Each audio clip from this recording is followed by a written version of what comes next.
va faqat qizlar to'g'risidagi ma'lumotlar. Demak, boshlaymiz.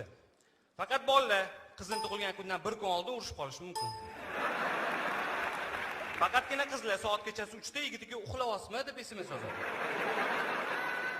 Faqatgina bolalar qizini taksiga o'tkazib, o'zi bechara avtobusda ketadi. Faqatgina bolalar puli kam bo'lsa ham cho'nchagidan ko'p qilib chiqarib maqtanib yurishadi. Faqatgina qizlar shimmusdan yubka kiyib olishadi. Faqatgina bolalar restoranda ovqatni nomiga emas, uni narxiga qarashadi. Faqatgina bolalar uzoqdan kelayotgan qizga qarab tikilib turishadi, yaqinlashgandan keyin bo'lmabdi. Faqatgina qizlar to'yi qancha yaqinlashsa, shuncha iboli, xayoliy bo'lib qolishadi.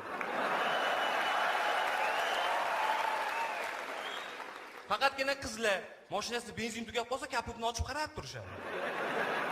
Balon teshilib qolsa ham kapotni ochib qarab turishadi. Faras buzilib qolsa ham kapotni ochib qarab turishadi.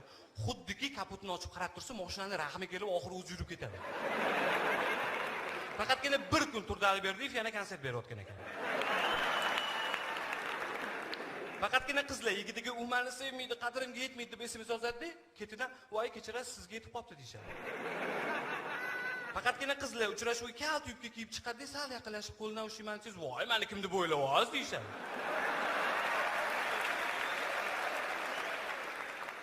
Faqatgina bizani bolalar to'yga borganda sevgan qizi bo'lsa ham qiz qidirib urishadi.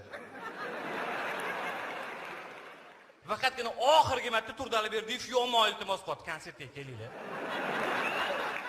Faqatgina Islom Ali, faqatgina Kamijuz uchun, maxsus sizlar uchun. Rahmat.